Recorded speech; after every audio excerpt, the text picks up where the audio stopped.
Hello and welcome to my video where I'm going to show you how to make a frozen ice cream dessert that's based on the Italian Tartufo. The only differences are that I'm not going to be using the traditional cherries in the centre and I'm going to be using a digestive biscuit base. They're very easy and also fun to make, and it's also possible to make them look sophisticated and impressive enough to use as a dinner party dessert. If you're planning on cooking for a date, particularly Valentine's Day, then this would be ideal. I know that this is quite different to what I normally post on my channel, so I hope you enjoy. For this recipe, you're going to need 2 flavours of ice cream. I bought a tub of Neapolitan ice cream so that I would have 3 flavours to choose from. Some sorbet. I used raspberry sorbet as it went well with the ice cream flavours that I chose.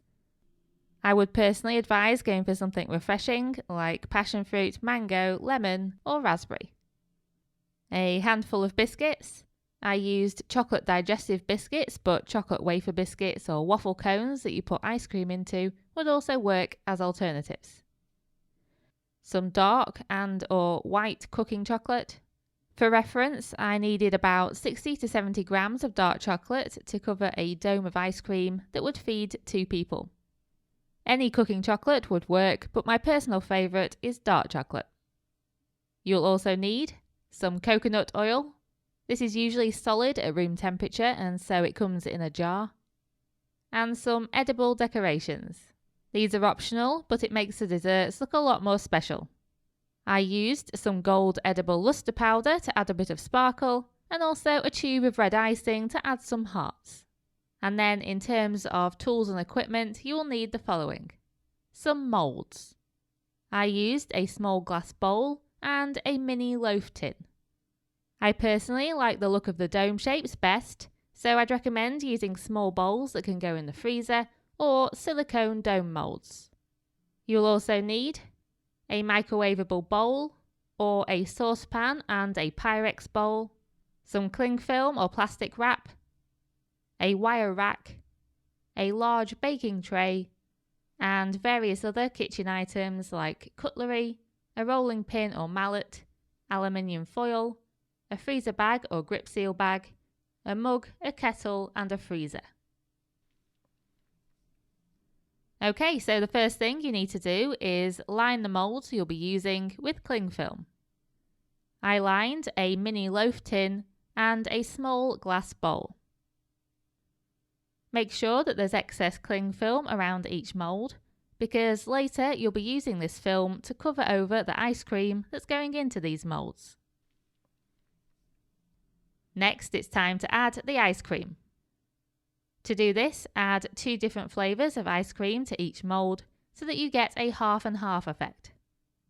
I used vanilla and strawberry for the loaf tin and vanilla and chocolate for the small glass bowl. Depending on how many people you plan to serve with each piece, you can fill the moulds up to the top or only part way up like mine. Use the back of a metal spoon to shape the ice cream and to make the top of the ice cream flat and level.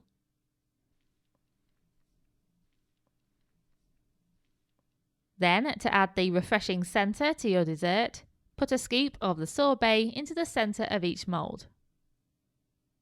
You'll need to make a well in the centre of the ice cream first before you do this. Again, use the back of a spoon to make the top flat and level. Then fold the excess cling film back over the ice cream and put the moulds in the freezer. The next step is to make the biscuit base. To do this, place a handful of biscuits into a grip seal plastic bag, making sure to squeeze out as much air as possible before sealing. If, like me, you don't have a sealable bag, you can put the biscuits in something like a freezer bag, roll over the opening and hold it in place, just to make sure none of the biscuits escape. For reference, I used 5 chocolate digestive biscuits to cover the base of the dome and the 2 mini loaf shapes. Then carefully hit the biscuits with the end of a rolling pin or the flat side of a mallet until they're all crushed. You're basically looking for a crumble rather than a powder. You then need to take the moulds out of the freezer, uncover the ice cream and add the crumble on top. Make sure you press the crumble down so that it embeds into the ice cream as much as possible.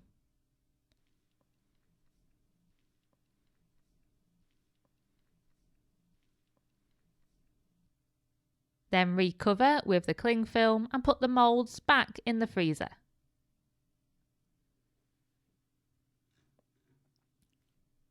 To add a bit of flavour and also to help hold the crumble together, I then added a drizzle of chocolate over the top of the crumble. The reason I didn't go for a solid chocolate base is because it's hard to cut through and it can also be too sweet. So to make the drizzle, break some squares of chocolate into a microwavable bowl and heat in the microwave for 30 seconds. Stir the chocolate and then put it back in the microwave for another 30 seconds. Even if the chocolate doesn't look like it's melted at all, it's important to stir it to prevent hot spots and burning. Repeat this until the chocolate is nearly entirely melted, then keep stirring until the rest melts as well and it's totally smooth. Then all you do is use a spoon to drizzle the chocolate over the crumble, then recover with cling film and return it to the freezer. Please note that if you don't have a microwave, you can melt the chocolate in a heatproof glass bowl over a pan of hot water. Just make sure that the bowl doesn't touch the water. The next step is to take the ice cream out of the moulds and also to smooth the ice cream surface. The smoothing is an optional step, but it will make the chocolate go on smoother. First, boil a kettle and then put some hot water into a mug. Place a not sharp knife into the water to heat it up. Then place a wire rack over a baking tray, and you can cover the baking tray with foil if you like to help with cleanup later. Ideally, this baking tray will be able to fit flat onto a shelf in your freezer. Next, press the ice cream out of the moulds onto the wire rack. I'm only putting the mini loaf shapes out onto the rack because I'll be covering these with white chocolate. The dome shape I'll be covering separately with dark chocolate. You'll notice that the cling film has left dents and lines in the ice cream, so now take your warm knife and smooth out all of those lines.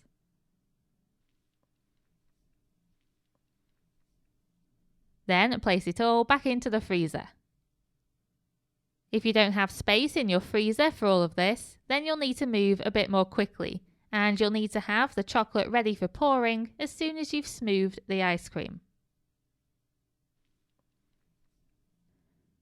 Right, so now it's time for the most fun part, which is where we melt the chocolate and pour it over the ice cream. So melt more chunks of chocolate in the same way as you did before. For reference, I needed 60 to 70 grams of dark chocolate to cover the dome shape and 70 to 80 grams of white chocolate to cover both loaf shapes. Once the chocolate has melted, add 2.5 teaspoons of coconut oil and stir it in until it melts and the chocolate goes smooth again. Then take the ice cream shapes out of the freezer and just pour the chocolate smoothly over the top. The chocolate will set pretty quickly because of how cold the ice cream is. Note that I decided to use a spoon to add the white chocolate to the loaf shapes rather than just pouring it all straight over, and as a result I didn't get a smooth finish. So learn from my mistake, you have to move very quickly because the chocolate sets so fast.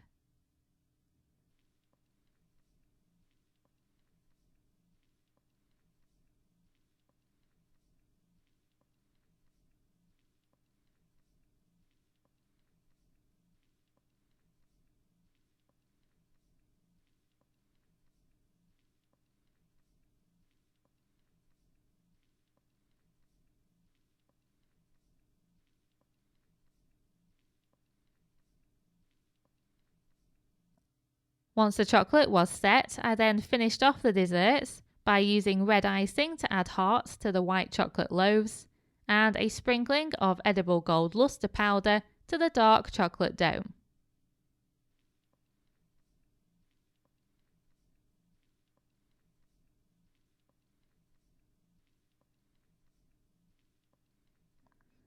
You can then serve them straight away, or you can transfer them to a plate using a spatula and put them back in the freezer. You'll want to cover the desserts with a tent of aluminium foil before you do this, making sure that the foil doesn't touch the desserts. And that's it, the dessert is finished and all that's left to do is enjoy it. I really hope you enjoyed this video and that you're inspired to give it a go yourself. Thank you very much for watching.